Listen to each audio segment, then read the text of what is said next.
Thank you for joining me today as I share with you our updates for middle school and high school grading practices as we enter the 26-27 school year.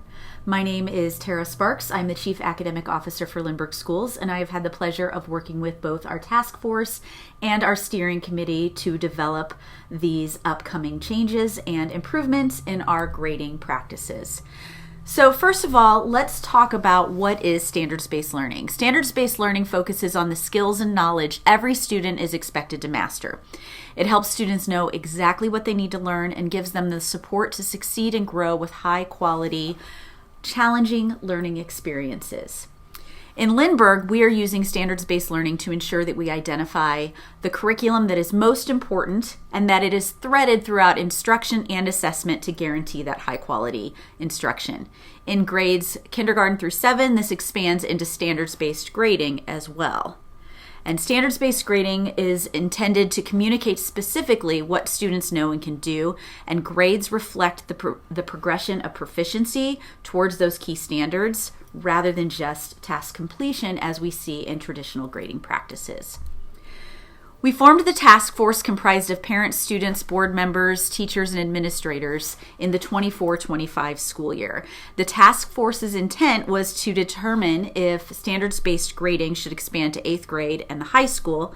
The result of the standards-based task force was that we created a steering committee of teachers and administrators this year that were able to take the recommendations from last year's task force and determine how would we implement those recommendations in order to improve our standards-based learning processes. So today you are hearing how the work of these groups is shifting secondary grading practices for your student in the upcoming year. So this slide really shows you that timeline I referenced. So we began our secondary standards-based work officially, the grading work at least, in 6th grade in the 23-24 school year. And then we rolled that up into 7th grade in the 24-25 school year, and at that point opted to pause and not expand to 8th grade and beyond until we could really determine what would this look like at the high school level. And that was the work of the task force in the 24-25 school year.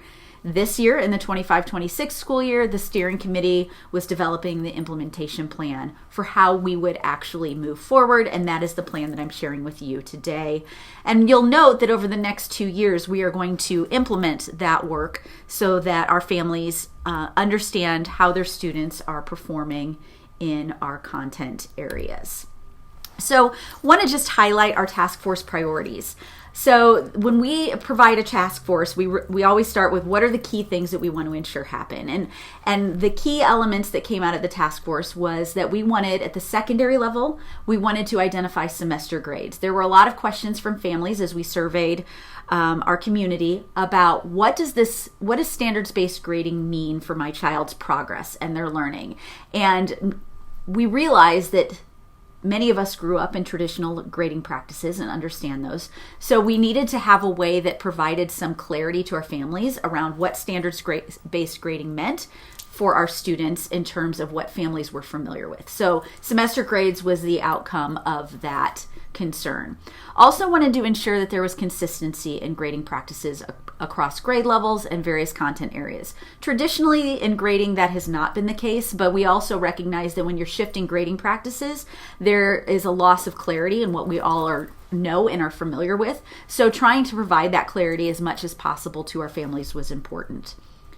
In the traditional standards-based grading practices that we currently have in place for kindergarten through 7th grade, we also have the exceeds expectations part of the proficiency scale. And there were questions about how does my child earn an EE? What does an EE mean? And there were a lot of concerns that EEs were optional, so students weren't able to demonstrate, or they weren't always choosing to demonstrate the amount of rigor that they could potentially meet throughout all of their classes. So clarity around what the EE was. And then throughout all of this, the goal with standards-based learning and with grading practices is to clearly communicate to students what they know and how they are being successful and how they continue to improve. So we wanted to ensure that we weren't losing that communication, that has been a really strong success point in our work, and it is an important element in terms of empowering our students to understand their own learning processes and practices. So let's move now into those specific recommendations and the outcomes of those recommendations. So the first recommendation was to identify a clear and universal purpose of standards-based learning and grading practices at the secondary level. And that is what I'm highlighting throughout the course of this slide deck. It will also be continually highlighted as we transition into the 26-27 school year, as well as we continue to do this work and teachers communicate grading outcomes to families. The second recommendation was that we needed to revise the current 6th and 7th grade standards-based grading practices to align them with the task force's identified priorities. There was a desire not to move forward in expanding 8th grade practices or high school practices until we really felt comfortable and confident that 6th and 7th grade was meeting our community needs, that families and students all understood where they were in terms of learning practices with our current standards-based grading. One of the ways that we will do this is through shifting from our current scale of EE, ME, NM, etc., to a 4-point scale where we identify the standards based on these 4 points that students can earn. This will allow us to have a comprehensive overall grade, which was one of the key priorities. And in fact, the recommendation from the task force was to consider moving to a numerical grading scale. So we've been able to, through the course work of the steering committee, identify how we would achieve this goal.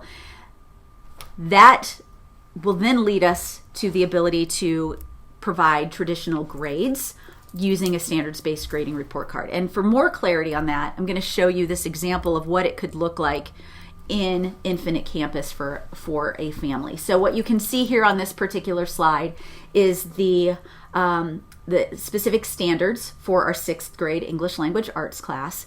And then each standard has a corresponding grade that is on that 4-point scale. So you can see how that all articulates. We will average each individual standard to have an average grade for each standard, and then we will average all of the standards together to provide a semester grade. So in this particular case, you can see that this student has earned an A based on the average of their standards and the information that they have demonstrated that they know and the skills that they have identified, that they have mastered. One of the other recommendations was to require all 6th and 7th grade students to complete exceeds expectations opportunities on assessments. Now keep in mind, I just shared with you, we will no longer be using exceeds expectations as part of our language. We are now going to be using a 4-point scale. So what that means is we will be teaching all students to a level 4. We are going to have that level of rigor within our curriculum, that level of exposure for students. However, it should be noted that students who earn a 3 on their standards are doing on grade level work. A 4 is frequent, deep, more sophisticated application of that standard. And the proficiency scales will articulate examples of what that can actually mean so that there is clarity for both our students and our families regarding the progress of learning. So in the 26-27 school year, here is what you will see in terms of grading practices. 6th and 7th grade will be standards-based grading. We will continue that work. The shift will be, as I said earlier, to that numerical system as opposed to the anecdotal system that we've been using up until this point. And then 8th through 12th grade will continue with traditional grading practices on a 100-point scale. So that's what you can expect to see in the 26-27 school year. However, there were some additional recommendations that came out of the task force around how we measure work ethic and effort. So specifically, the recommendation was to develop a quantifiable system to measure work ethic and effort for all secondary students. If you are familiar currently with the way that we assess students in 8th grade and above, you will know that 100% of our students' grades are based on assessments. These are tests, projects, quizzes, things that demonstrate that students have the summative skills we would expect them to have.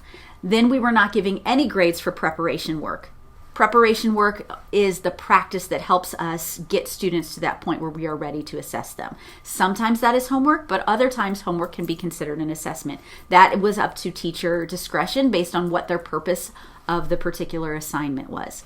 As we move into the 26-27 school year, Please note that we are shifting to 90% of the grade will be based on assessment and 10% will be based on preparation. That gives the opportunity for students to demonstrate that they have work ethic and effort, that level of responsibility that we know is important for kids to be successful long term. In 6th and 7th grade, we will not be adding that at this time because we are in the process of revising our Lindbergh Life Success Skills in the 26-27 school year. So we might be changing that particular success skill from work ethic and effort to a different nomenclature. So when that happens, we will then shift that and add in a work ethic and effort standard into the 6th and 7th grade report cards. But that will not happen until the 27-28 school year so that we can revise the Lindbergh Life Success Skills first. So that is something you will see in another year, not next school year. It's also important to note that our task force recommended that we develop consistent expectations for grading practices across all middle and high school grade levels and content areas. So previously we were having challenges with this particular class had this number of retakes that would be expected. Another class would have this number of retakes that could be expected. Retakes in one class might only be counted for a grade up to 90%. Another class might allow full points on a retake. We really wanted to provide clarity and consistency across our classes in terms of those types of policies so that families could have more of an understanding of what to expect. So some examples that you will see that are now going to be consistent policies across the district is late work will be accepted without penalty up until the end of a unit. Or all summative assessments are eligible for retakes with the exception of final exams. Teachers would determine what would make those retakes possible. For instance, students might have to complete all of their work in order to be eligible for a retake. So those are examples of foundational practices that we would expect to happen across all classes. And based on teaching and learning feedback, there's one caveat to that. The high school is still evaluating if we are going to have different expectations for advanced placement courses. Those courses specifically are designed to prepare students for post-secondary success. And so our task force noted that they want to make sure that students have expectations that would align with what colleges are also expecting. So there could be some additional conversations that happen around advanced placement courses that you might see some differences. But overall, there is going to be clear communication about what are the scoring expectations for students' classes, what do retake policies look like, and those will be communicated at the beginning of the school year by teachers. They will also be part of the Canvas pages so that there is significant clarity. But I think what our families and our students will see is a lot more consistency across the various content areas, grade levels, so that our students are successful and understand what it is that they need to do to demonstrate their learning and their knowledge. So thank you for following me on this journey. We look forward to continue communicating with you our work and providing this clarity so you know what to expect in